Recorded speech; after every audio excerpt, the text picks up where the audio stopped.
that I got out of it, they no longer wanted my service. It was kind of unusual because the Brawl for All, again, I don't remember where we're at, but I was at one of their matches. Could have been a Monday Night Raw, could have been a Tuesday night taping, which probably is a Tuesday night because it was a much more relaxed type of thing. The Monday Night Raws, they're all wound up pretty tight on the live shows. So probably a Tuesday. Different agents basically just gathered all the talent up into a cafeteria area and said that we've got this concept that we're going to be doing called the Brawl for All. And they're talking about these boxing gloves being put on and going for these 3 rounds and boxing aspect right there. And they're like, well, everyone, we want all the talent, men talent, to be involved in this, except for Ken Shamrock, Dan Severn. And I'm like, okay, it was a nice little purse that they're offering up, stuff like that.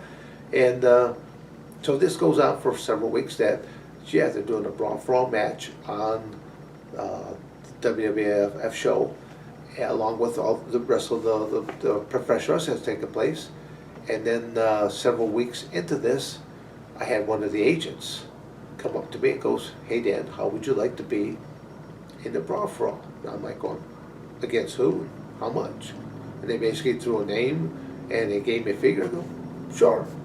And but when the match is done, I walk back through the curtain. When the match is done, it's kind of going, well, now the same agent comes up to me and goes, "Well, now you're back out of it again." I walked out just for one payday and come right back in. I'm thinking, this kind of strange, but because the excuse they used on TV was you didn't like the boxing gloves, so you backed out of it. That's what they had said. Yeah, well, that's good. But what they say and what's the truth are 2 different things. I mean, I'll be, again, I'll be the blunt to the point. When I went out there for the first match, I should say, back up. When this road agent was asking me to go out there first, I go, "That'd be fine, go, but I would not. I don't want to wear gloves."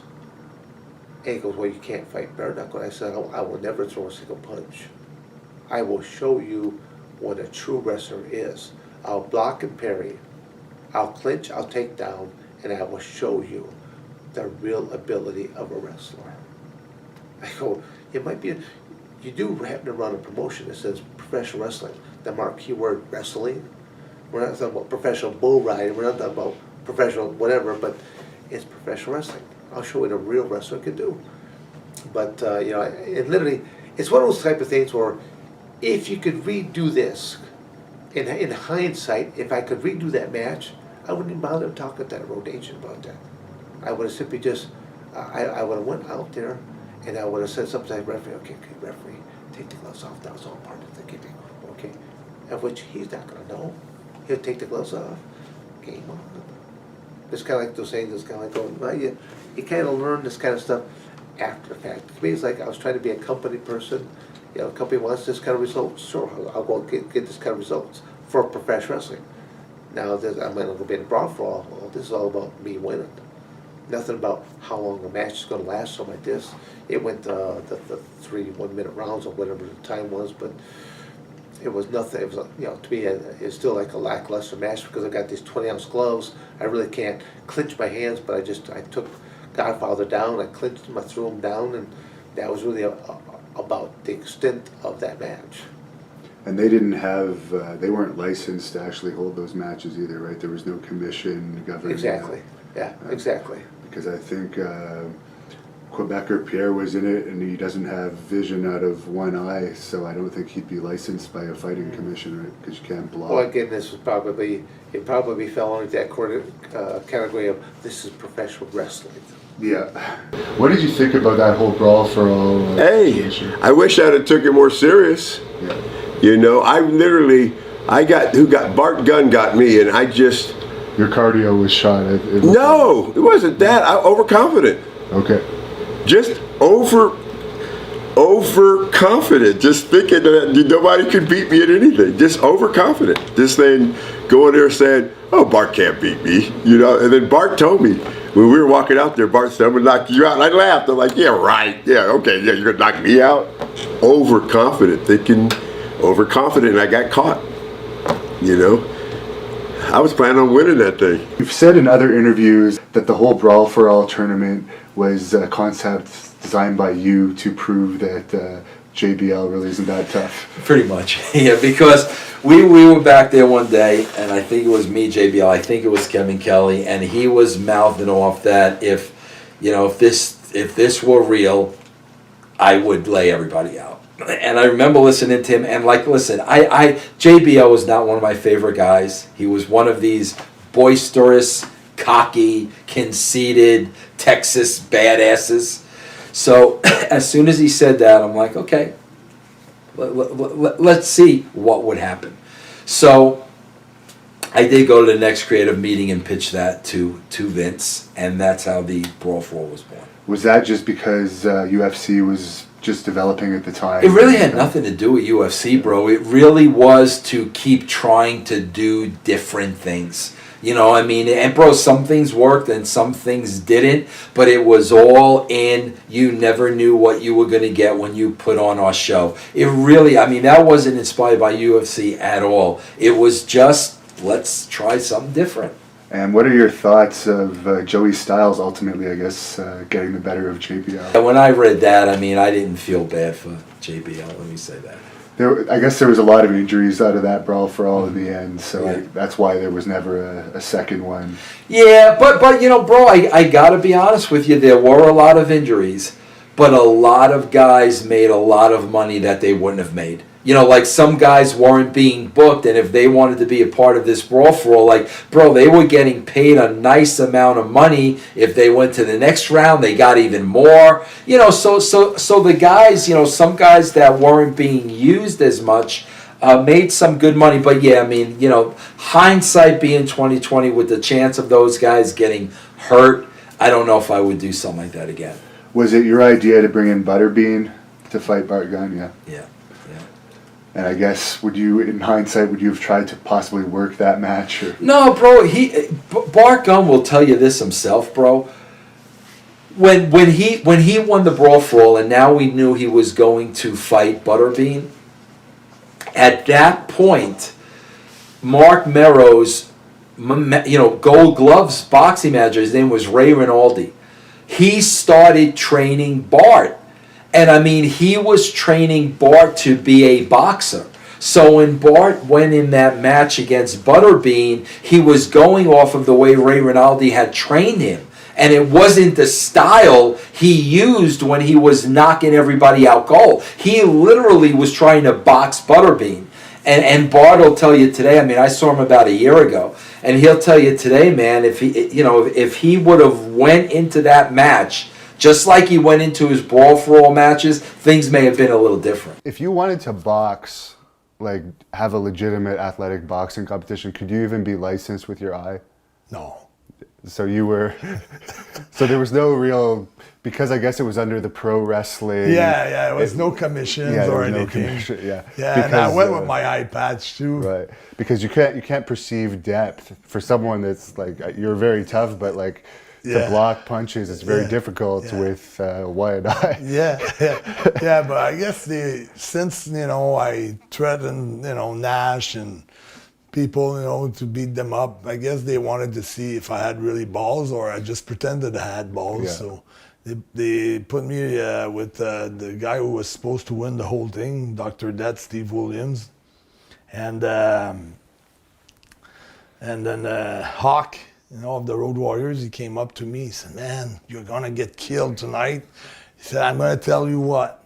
As soon as you dance a little bit with Steve, and then when he tags you, you just lay down there, you grab your $5,000, and everything will be good."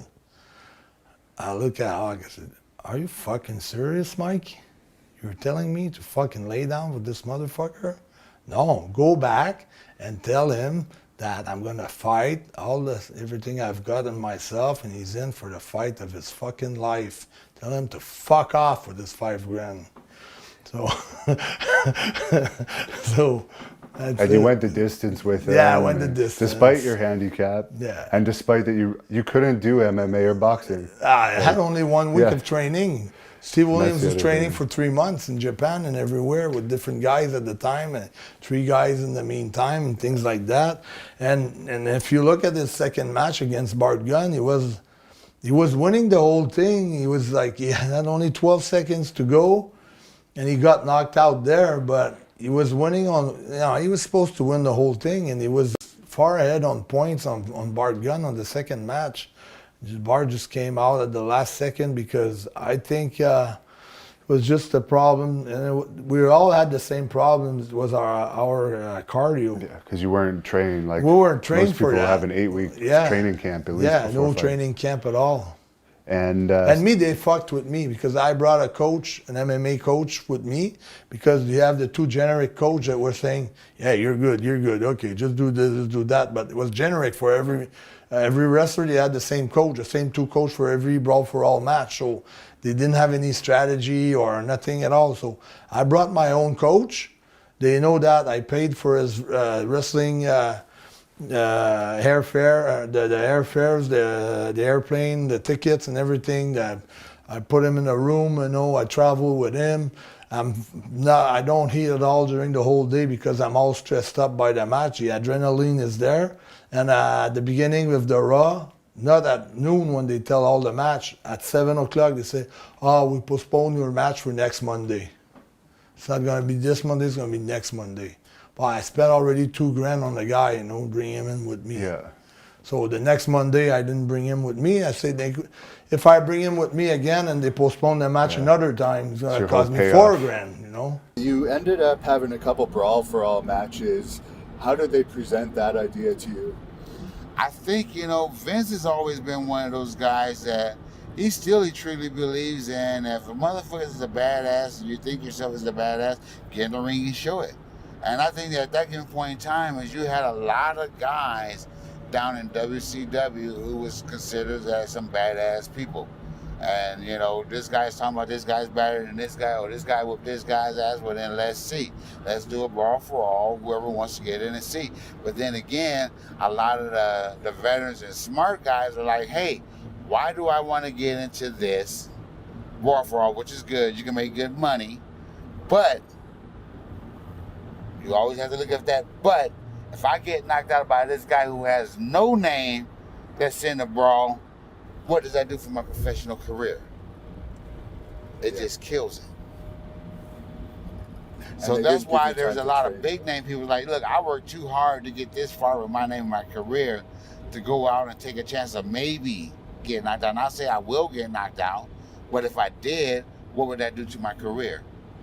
And then again, there's a lot of people like myself who's like, shit, I ain't got nothing to lose. What? You can win $100,000, $1,000 a night? Shit, sign me up. Yeah, you know what I mean? So I got about $2,000 and stuff, you know what I mean, before I got out of there and stuff, which was good. I actually get in originally and they said no, I couldn't, and then I realized later on that they had put me in as an alternate, but I never thought I would get the opportunity to actually be able to get in there and maybe fight for the opportunity and get a chance to win the money. And I got the opportunity, got my 2. Thank you for watching the Hannibal TV. Please like this video if you enjoyed it and click the subscribe button to not miss any of our latest shoot interviews, match videos, or news updates.